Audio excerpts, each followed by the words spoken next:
তো hello guys, আমরা আবার চলে এসেছি দীঘা সমুদ্র সৈকতে। তো আপনারা যেমন দেখতেই পাচ্ছেন, আমরা এখন বিচের সামনে বসে আছি।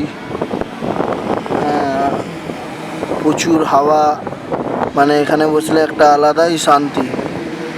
ঢেউ আসছে বড় বড়, যেমন আপনারা দেখতেই পাচ্ছেন কত বড় বড় ঢেউ আসছে।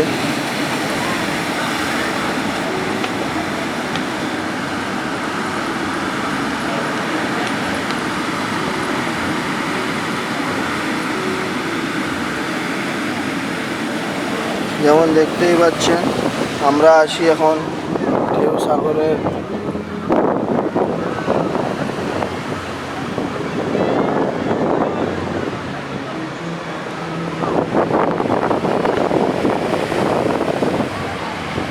কমলদা, কেমন লাগছে এখন?